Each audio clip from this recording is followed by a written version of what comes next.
1945 में आग और खून से लिपटी एक लकीर मुल्क को काटती हुई गुजर गई और मुल्क तकसीम हो गया।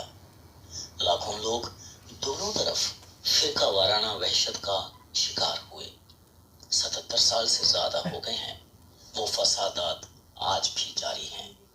एक जगह आग बुझती है तो दूसरी तरफ धुआं सर उठा लेता है।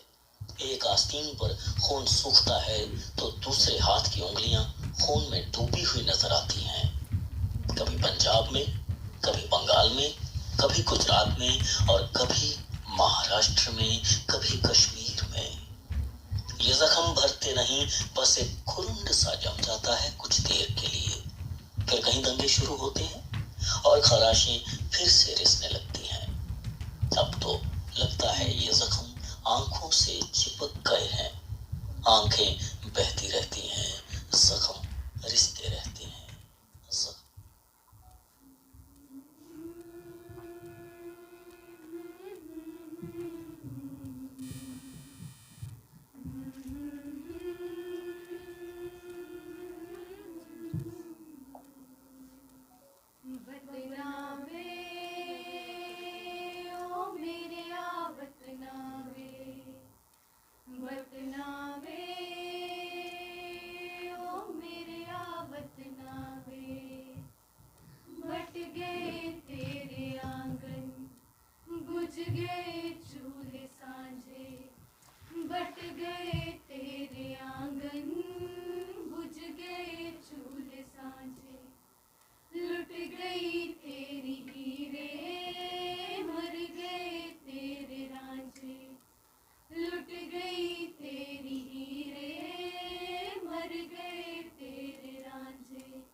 अंग्रेज तो कब के चले गए हैं।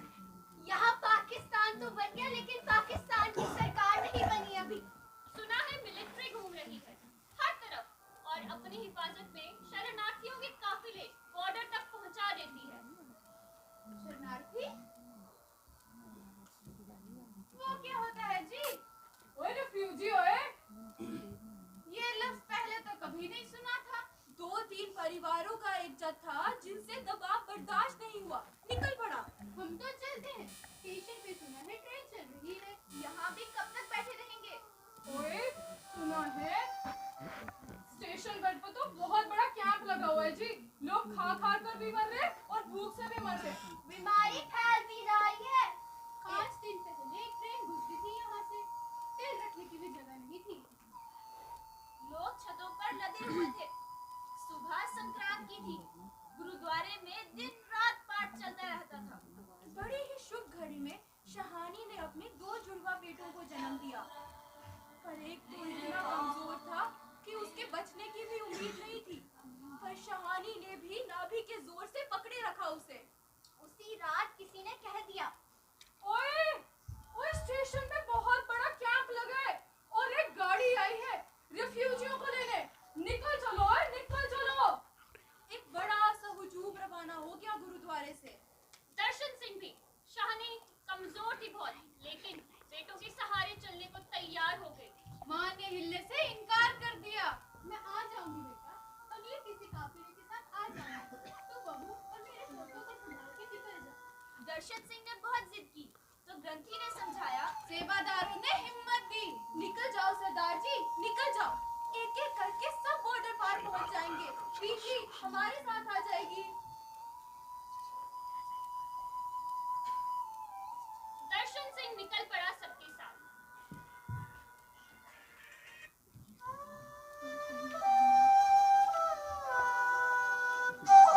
डॉक्टर वाली एक बैंक में बच्चों को डालकर सिर पर यूं उठा लिया जैसे परिवार का खोचा लेकर निकला हो।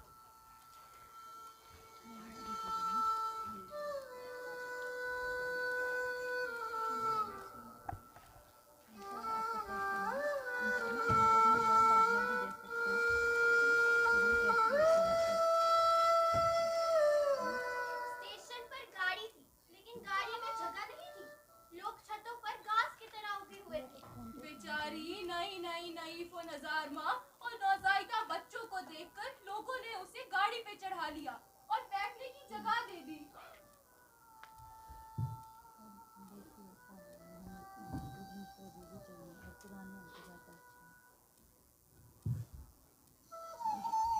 करीब 10 घंटे बाद गाड़ी में जरा सी हलचल हुई। शाम बड़ी सुर्ख थी, लहू लुहान तपा तमतमाया सा चेहरा। शाहनी की छातियां निचोड़कर छिलका हो गई। एक बच्चे को रखती तो दूसरा उठा लेती। मैले कुचैले कपड़ों में लिपटे 2 बच्चों की पोटलियां लगता था किसी कूड़े के ढेर से उठा लाई। कुछ घंटों बाद गाड़ी रात में दाखिल हुई तो दर्शन सिंह ने देखा एक बच्चे के हाथ पैर तो हिलते दिखते थे। कभी कभी रोने की आवाज भी होती थी, लेकिन दूसरा बिल्कुल साकित था। पोटली में हाथ डालकर देखा तो वो कब का ठंडा हो चुका था। दर्शन सिंह जब फूट फूट के रोया तो मानो आसपास के लोगों को भी मालूम हो गया।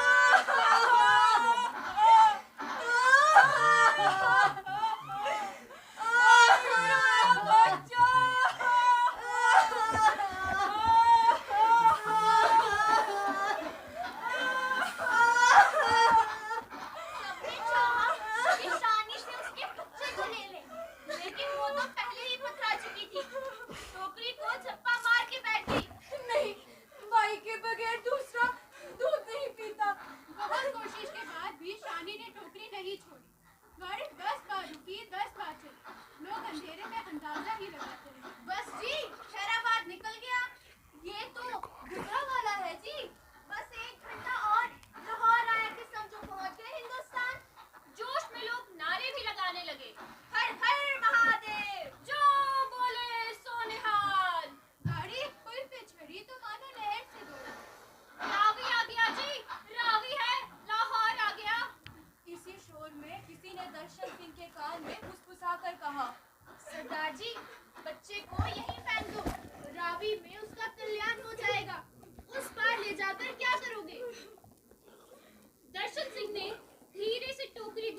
लिफाफा मिला है जिसमें लिखा है कि मैं इस जहां से गुजर रहा था। बड़ा मुश्किल था मगर यहाँ एक रात रुकना। सवालों से घुट गई थी सांसें।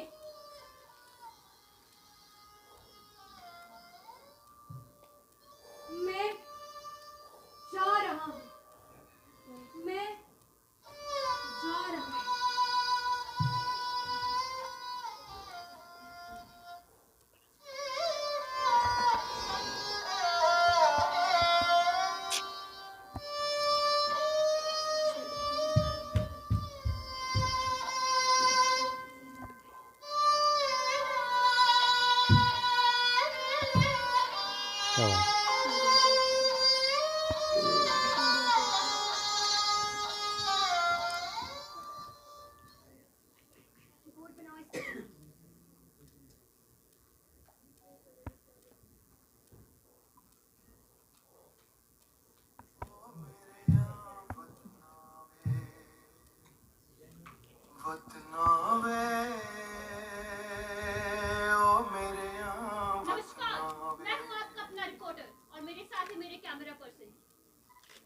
देखिए शहर के इस हिस्से में कैसे एक आतंकी हमला हुआ है, कैसे एक व्यक्ति की जान चली गई है, कुछ व्यक्ति घायल हैं जिन्हें अस्पताल भेजा गया है। कैसे 2024 में भी वही हाल है जो कुछ साल पहले था।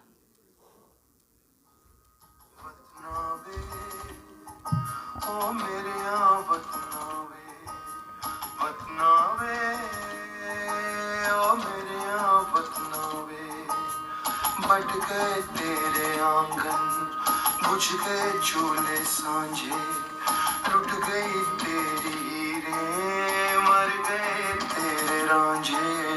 वतनावे, ओ मेरे वतनावे, वतनावे, ओ मेरे वतनावे।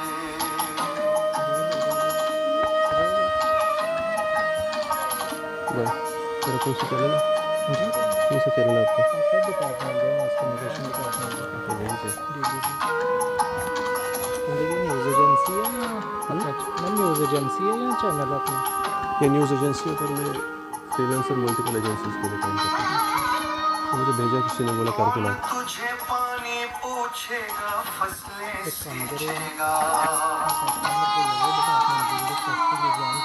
कौन तेरी माटी में ठंडी छाँव बीचेगा।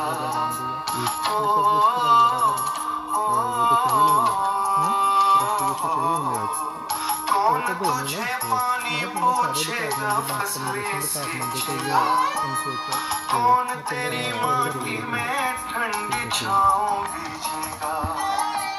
मेरी काट गले